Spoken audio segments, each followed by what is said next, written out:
The end of the War of 1812 and the beginning of the administration of James Monroe, whom you see in the picture there, is called the era of good feelings. And in this period, we're going to see the American system, and then the end of the Federalists, James Monroe, and then an era of new technology.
So, what is the American system?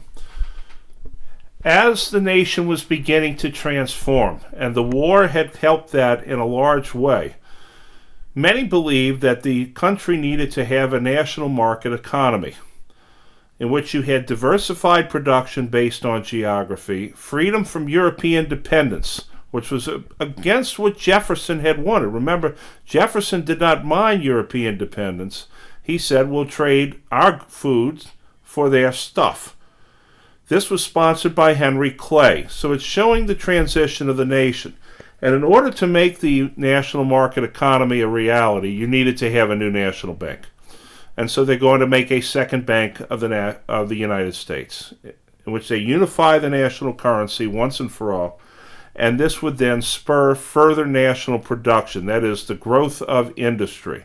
And then what we would do is we would enact protective tariffs on European goods that would encourage Americans to purchase American goods by making European goods more expensive.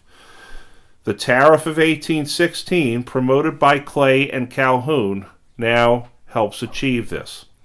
However, not everybody liked or accepted the new national market economy, and they especially did not like the new National Bank of the United States, or the Second Bank of the United States.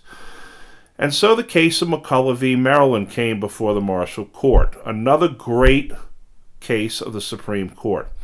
And it asked the basic question, is the federal government subject to the states? The situation was this. The state of Maryland was trying to tax the business of the federal government through the Bank of the United States. And John Marshall says that federal authority supersedes that of the states and that the states cannot control federal operations.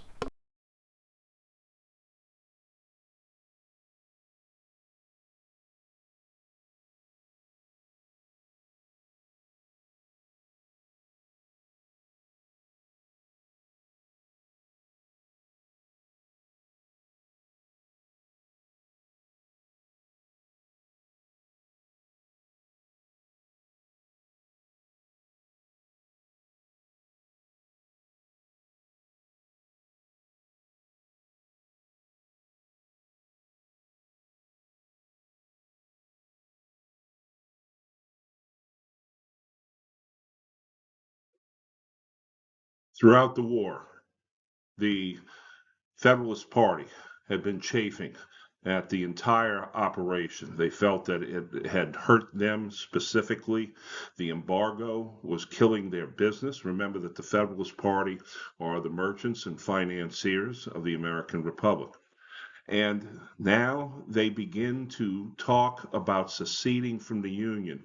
And this is New England, folks. Now keep this in mind that the Federalist Party and the Northerners are the first to talk about secession. And they call a convention in Hartford, Connecticut. And here they address their grievances, the embargo and the Madison administration.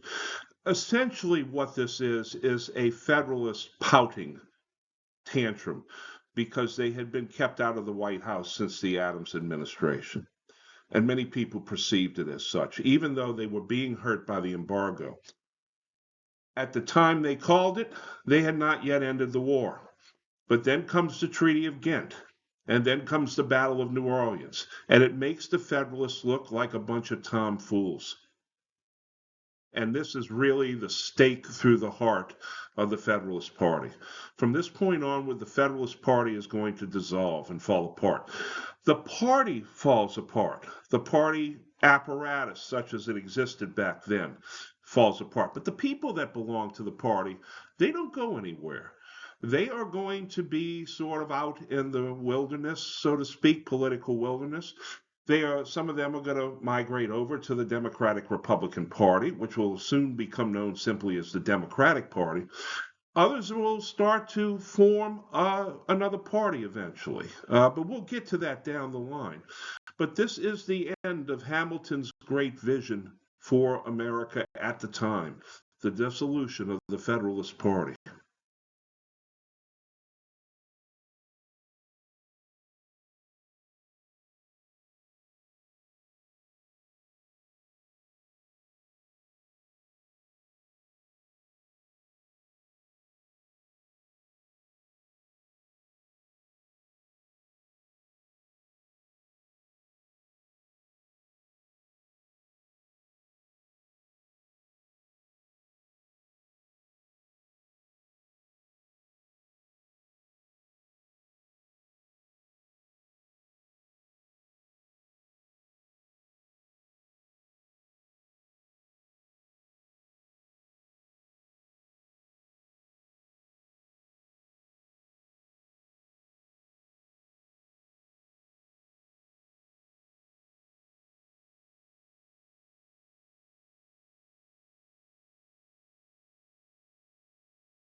Now we turn our attention to James Monroe, the fourth president from Virginia. Four of the first five presidents were from Virginia, and this is one of the reasons why the Federalists were all upset at the Hartford Convention. Monroe had served as Secretary of State under Madison. He was the man who had helped engineer the Louisiana Purchase, and it is he who initiates what is known as the Era of Good Feelings. What is the Era of Good Feelings? As put by a newspaper publisher, it means the end of partisan politics for a time. There was just one party, the Democratic Republican Party, and the general warming of relations with Great Britain. Now remember that Secretary of State was seen as the heir apparent to the presidency, and James Monroe had chosen John Quincy Adams, son of the former president, negotiator of the Treaty of Ghent, as his Secretary of State, and he is a very active Secretary of State. He signs the Convention of 1818, which normalizes British-American relations and settles the border of the northern part of the United States. He also acquires Florida from Spain by having Andrew Jackson essentially seize Florida and then negotiates for the property of Florida with Secretary of the Foreign Minister Don Esteban Onís from Spain. And this becomes known as the Adams-Onís Treaty of 1819.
But the most important contribution of James Monroe and John Quincy Adams is the Monroe Doctrine. You see there John Quincy Adams as Secretary of State. On December the 2nd, 1823, James Monroe delivered an address to Congress in response to European attempts to help Spain get control over its Mexican and Central American possessions. And this is what John Quincy Adams wrote and James Monroe stated. All the Americas are now closed to further European colonization, and that Europe will have no further input to the affairs of the Western Hemisphere. The United States is now assuming hegemony over the Western Hemisphere, and this becomes the U.S. policy in the Western Hemisphere throughout the Second World War. It is not a law. It is not an executive order. It is merely a statement of foreign policy. And the U.S. is basically militarily powerless to enforce this. However, the British government sees the Monroe Doctrine as perfect for their interests. And so they take over the protection of the Western Hemisphere for the United States. And so the United States and Britain, not long ago at war with each other, are now collaborating with each other to keep the Western Hemisphere closed off to any further European incursions. The map that you see above are the U.S. territorial acquisitions with the Convention of 1818 that you see there along the northern border. You also see the acquisition of Florida. It also sets the border of Louisiana at the Sabine River rather than at the Red and Atchafalaya rivers. It also helps give Spanish West Florida to the United States. And so you see how the United States is growing geographically and taking on its shape. This again shows what the Adams-Oney Treaty settles. Notice the river boundaries and parallels of latitude and meridians of longitude that are used to determine the borders.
This is also an age of new technology.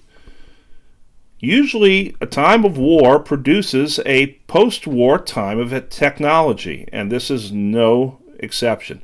And most notably, you have the cotton gin. Developed by Eli Whitney in Connecticut, in the Yankee North. Eli Whitney, who gave us interchangeable parts, now gives us the gin. which made profitable the transfer to short staple cotton, which was very difficult out of which to pick the seeds. And what does this do?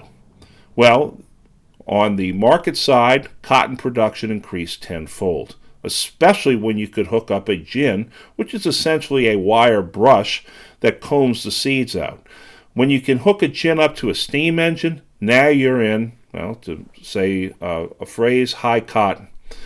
It made profitable the move to short staple cotton and opened up lands in Alabama, Arkansas, Mississippi, northern Louisiana called the Cotton Belt.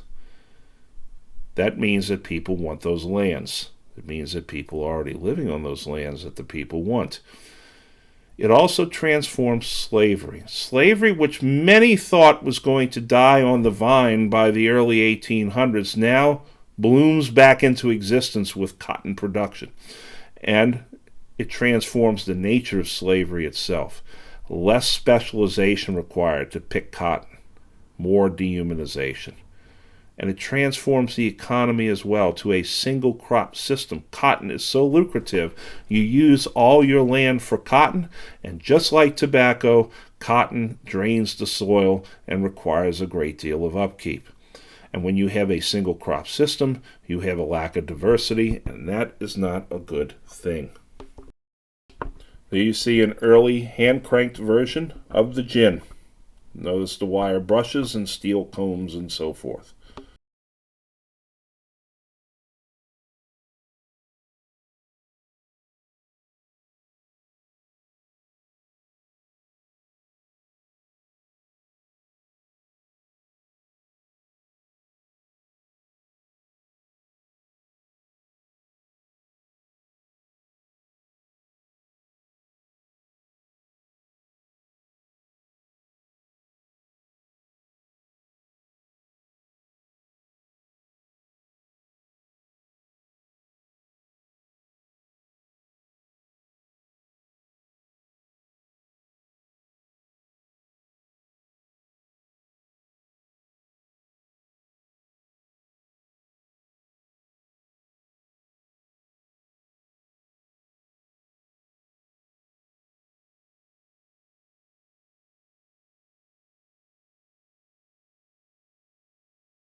Along with the gin, you also had internal improvements.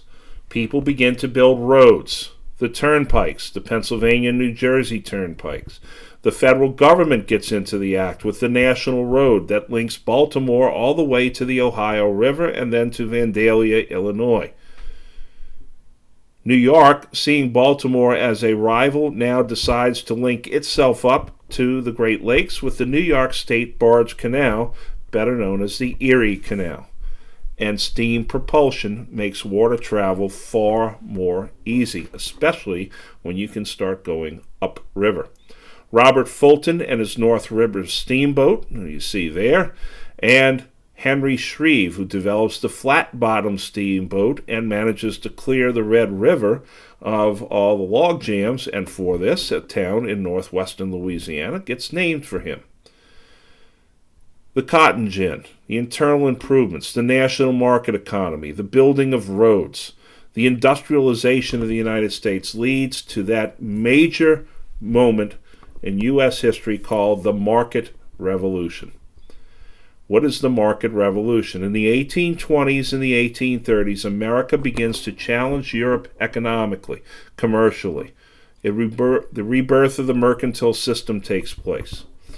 The North now begins to grow beyond the South's industrial capability. The South remains agrarian, the North becomes industrial. This changes the manual labor system from the small shop to the large factory. Men are leaving the house, leaving women at home to tend the house. This creates female domesticity. It also creates the desire, through the tariff system, to isolate America economically. And what you see is a transformation from the land to the market. And this is how the United States becomes a capitalist nation. Where before it was a land-based economy, now it is a capitalist-based economy. Here you see Robert Fulton's North River Steamboat going between states of New York and New Jersey. This will lead to a Supreme Court case, North River Steamboat case, which is the first test of the Commerce Clause of the Constitution. Here you see a map showing the National Road as it went from Cumberland, Maryland, all the way to Vandalia, Illinois. But then they extended the road to Baltimore, making Baltimore a major port of entry, and this led New York to wanting to build the Erie Canal. Here you see a mile marker, very much like the green mileage signs that you see on the side of the highway. On the upper right, you see the cut through the Cumberland Gap of the National Road. And there you see the oldest suspension bridge in the United States at Wheeling, West Virginia, across the Ohio River. On the interstate highways, you pass weigh stations, which would charge trucks for the tonnage they carry. On the National Road, you had toll houses. This is the toll house, where you'd stop and pay the toll for using the National Road, and you could get a variety of baked goods, including Toll House cookies. This is a map showing the New York State Barge Canal as it went from north of Albany, New York, using the waters of the Mohawk River, all the way to the Great Lakes and Buffalo, New York. What you see here is a viaduct. The arched, what is now a road over the top, was actually part of the canal at one time. So that was the canal going over water. This is the Erie Canal at Ithaca, New York, going over the Mohawk River. On the left, you see the Erie Canal, what used to be the Erie Canal. It's been moved since that, but they've kept the old canal, and the mule cart on the track that's on the side.